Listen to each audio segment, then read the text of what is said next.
Happy Friday, and welcome to this week's edition of Between Two Teachers. I'm Madeline Kronenberg, and I'm Consuelo Lara. And we're going to speak about activities in West Contra Costa School District since we last spoke to you last Friday.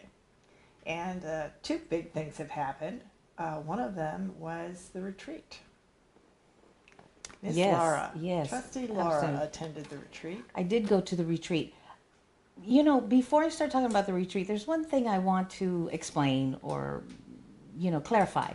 And that was my vote for who became the president of the board. And I know there's a lot of confusion and people have a lot of assumptions about it.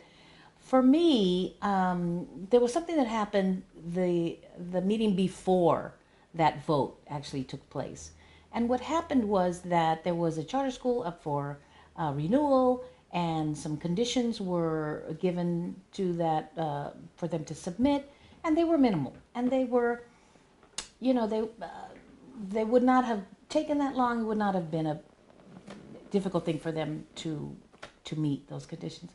And my thought was, we are in a time when transparency and accountability is super important. Is critical when it comes to these charter schools, and that we as a board need to be constantly aware and informed about that aspect of it.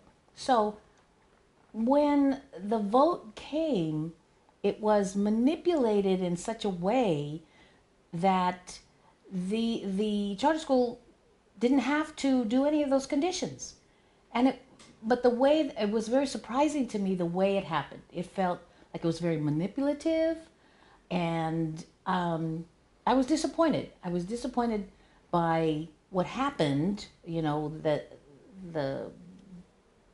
terms of what happened with the charter, but also the behavior. I thought that behavior was very unusual and exceptional, and it just wasn't behavior of a board president, let's say. And you were disappointed, and we should be specific. There's specific people here. Right? Yeah. So it was Trustee Phillips who stood up and made himself absent from the dais, and the consequence of that was that the vote went a way that he wanted it to go. And that's what you're talking about. Yeah, exactly. That was the behavior that I found manipulative. So, there's an issue of trust now. What's going to happen would happen in the future with those kinds of it just felt like a prank almost. So that was my concern, and I did not want to have that person be the board president. Never spoke to anybody else about it. I'm speaking for myself right now. I have no idea why these others voted the way they did. And to this day, there's never been any discussion with me. But I just wanted to clarify that. If you looked at the previous meeting, to me, that's where it came from me. Because up until that point, I was perfectly fine with following, that the clerk becomes president. So does that clarify kind of why I voted the way I did for president? Okay. Second thing that happened was the retreat. Something very interesting happened there. So I want to put on the agenda, I want our district to have a moratorium on the expansion of charter schools. I think this is so important. There's a movement now against charter expansion because we see in Los Angeles and Oakland what's happening there. And we're next. This is going to happen to us. There's no ifs, ands, or buts about it, or maybes. This is coming. We are next. And we need to be proactive, and we need to get ahead of it. And one of the ways we could do that is make a commitment that we are not going to let the expansion of charter schools until Sacramento has done their job by closing all the loopholes that makes it easy for them to just come in, take our facilities, take whatever they want, and the corporations basically manipulating the money from our school district. So I wanted to have that on the agenda. I submitted that verbally, which I understood was one way of doing that towards the board president, the then new board president, Mr. Panis. And then I also sent an email both to him and superintendent. So at the retreat, when it came on the agenda to talk about agendizing, Mr. Panis handed me a form that he said, well, I think this would be a good way for us to get things on the agenda. He talked about we can collect those and see if there's like a trend of topics and, you know, who they're coming from, where people's concerns are, etc. It was lengthy. It was a whole page about all these details, how much it's going to cost and what part of the roadmap it expressed. I mean, just created a lot of hoops to go through. I was very surprised, taken aback, and did not respond at that time. But reflecting later, I realized what this was. And that I, as a woman of color, was bringing up an issue to discuss things that affect our children of color, and now there's a barrier. So all of a sudden, out of nowhere, there have never been, to my knowledge, any complaints about too many things are being agendized, and nothing. And so there was no reason for this at all, except the topic that I wanted to bring up, and that is a moratorium on charter schools. And this is, you know, I think no surprise to anybody. Mr. Panis is very supportive of charter schools. He's very charter friendly. So there you go. It's an issue of power and something that I thought was just inappropriate to do. So that's what happened there. And then I also wrote an op-ed about it, which you can read on Radio Free Richmond. And we'll post it here and so people can read it. So you can take a look at it. Again, my personal opinion, I take full responsibility for that. Okay, so that's what happened at the retreat. Oh, and by the way, because of this, we have done, and other people have done, research on how you get things on the agenda. We have bylaws, we have the Ed Code, and we have apparently the ACLU, who have made statements about the way to put things on the agenda. You make a request, and it's placed on the agenda. That's whether it's somebody out in the audience with board members. So really, that's the law. That's democracy in action. And I'll just say this. When I was present at the retreat myself as a community member, and I was very surprised to see the form that Mr. Panis had created. And I think what it reminded me of, because this was Martin Luther King weekend, we're talking a lot about voting rights. It reminded me of barriers that were put in the voting rights war, right? The literacy barriers, the unfair hoops that many African American families were forced to jump through just to exercise their right to vote. And this is about exercising what is a right to get something on a public agenda. And what any public agency needs to do is, if the agenda is, if they look at the agendas and they're going to be too long, they have the option of monitoring the length of their meetings more carefully, which is something that anyone can attempt to do. One way they can do that is no one ever limits the amount of board member or council member speaking time. That could be done, and that would make a change in how long a meeting goes. And the other simple thing is that you can always call for a special meeting. Add another meeting to your calendar if there is that much work to be done. And I think that's an important option that people need to take. And the option you never want to take is not having a conversation that either a member of the public agency wants to initiate or a member of the community wants to initiate. This is what democracy is about, is that we legally have a right to have those public conversations. And I do also want to mention that the particular public conversation that we're talking about with regards to supporting the resolution around charter expansion is to support a statement made by the NAACP with respect to the Los Angeles strike, and where they came out and very unequivocally stated in a letter at the end of December that they oppose the further expansion of charter schools in California. And the reason being is that they deplete the funds of these large districts that they've targeted. And I am now a member of the Public Core Steering Committee. And the Public Core will be joining together with the United Teachers of Richmond in supporting this resolution that Ms. Laura, Trustee Laura, has brought forward.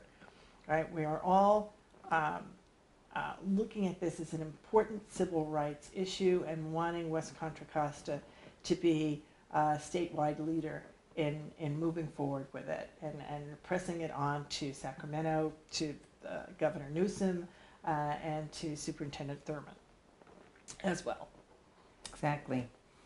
So that was the board meeting and the retreat.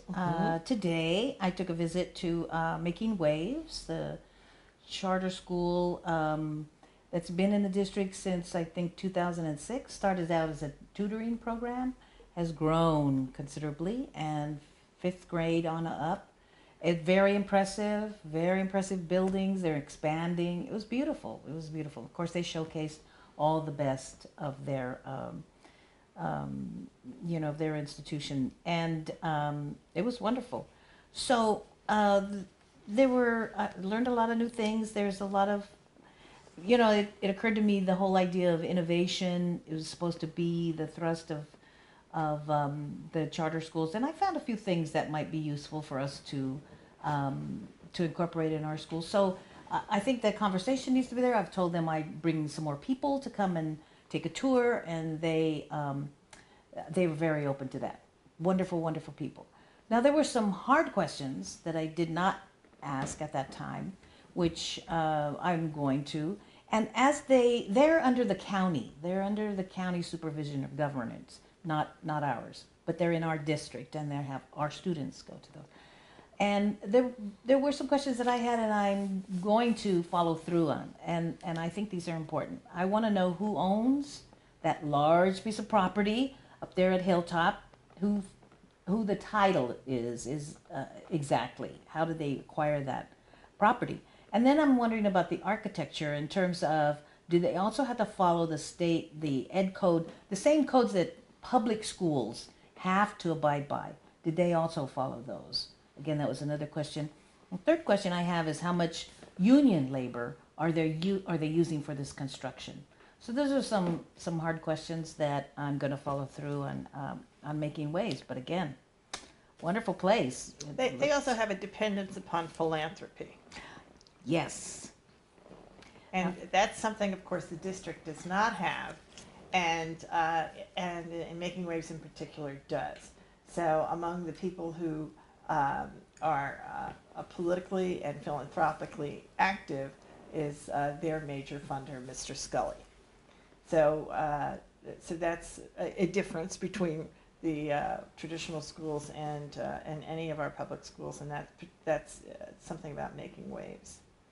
I wanted to mention about the board meeting the other night. We had a speaker from Lincoln Elementary School, Mr. Galindo, and he brought up the fact that we've had, when he first came, at his school there was a 90% turnover of teachers the first year he was there, and then the second year there was 80%, and last year 100% of the teachers stayed instead of 20%, 100%, and he attributes that to the fact that the board that I served on last year voted to increase their salaries, which was an incredibly necessary thing for our district to do in order to make sure we have the best possible faculty for all of our children. So I want to thank Mr. Galindo for coming and sharing that with us, and I know that has made an improvement across the board in terms of teacher retention, which was our goal. But I also want to say that it's important that we pay attention to any spots where there is not teacher retention, where we struggle. And I believe that we do have issues with certain of our schools. And I think, and I know that Ms. Laura agrees, that there needs to be direction given to our team to let people know where those problems are so that those schools get equitable resources. And I don't believe that's happening now. Exactly. One of our schools in particular that we want to focus on is Stige. Yep. Yep. Because it certainly appears that Stige has had more than its share of turnover, and even though there have been all of these improvements, it's difficult to see that support and achievement is trickling down to Stige. So Stige is another item that can be agendized for a conversation. And honestly, if it means that there needs to be a special meeting, then that's the least that we could do for them. Oh, yes, absolutely. Maybe a town hall, something in particular focusing on the issues and the options for Stige. And are we finished Well, with also, Stige? I think we're finished with some more. Stige. The one other thing I think we need to talk about, and I think that's what we do need to do, and we also need to do, the other issue that came up at the board meeting the other night was Crespi and the May Valley School. So we can't be dismissive of them. So if you want it's very important that we know that not everybody understands the process of how we got here, where Crespi and Pinole they're being threatened, and that there may be consolidation, there may be closure. Those are some of the options that are being looked at. But I think more importantly is, like, how did we get here? How did this happen that we have this going on? And to me, the problem is the issue of co-location. Once you get co-location, then the charter school is on the campus with another school, and they're going to continue to grow. They're going to continue to send out their recruiters and get more and more signatures and want more and more space. And so then what happens to the public school that's there? And it affects two campuses. And so the teachers finding out about it were upset and reacted to that. I don't think that very many parents or the immediate community are aware of it. So we've talked about having a May Valley town hall there, including Pinole and Richmond City Councils and the Elsa Brownie Municipal Advisory Council as well. The community has to have that information, and therefore then to get a voice on what's going to happen to those two schools. The parents have to know. That's very important. So that's one idea that we've had, is to hold a town hall. So I'm sure Mr. Duffy has heard that, and I'm sure that he's looking at how he's going to be able to put that together. But it does, having been on the board when we went through closures before, the one thing I know is that it's incredibly important that information be given out in a very timely way and to everybody at the same time, so that that no one feels that they're being left out of the loop, and that everybody understands the reasons why decisions are being made, so that they can help. When we had school closures that were stopped back years ago, the reason that they were stopped was that additional funding was found in the pockets of the city councils that the schools where the schools were located. That happened because there was a collaboration and coordination between the school district and the city councils. Whether or not there's an approach to do that now is another question. But we do need to recognize that this has to do with loss of enrollment from the traditional schools, and it's directly connected. No matter, there is no other magical reason why it is a direct connection to the growth of enrollment in the charter schools. That is simply what is happening. Absolutely. So that's see what further. Well, just some things I wanted to bring up. Some other topics that I'm concerned about. I want to have agendized and possibly pass resolutions or have there be recognitions and presentations to the board. I'd like this to look at the Internationals Academy, which is very impressive, and they're growing. So it would be nice for us to have a presentation from them. More about the Freedom School, which is going to happen this summer. It's very exciting.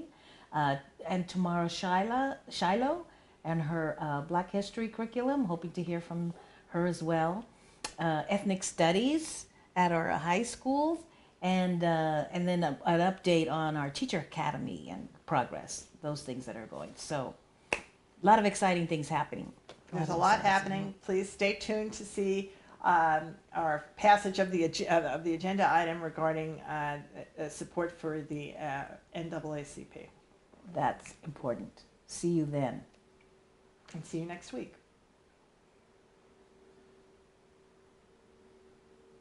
And subscribe. We always forget to say that. Oh, yeah. Subscribe and ring the bell. Subscribe and ring the bell. Notice we've had 133 views of our last episode, but we still only have 15 subscribers. So there's room for improvement there. The views are, I think, more. Yes, I know. Yes. But anyway.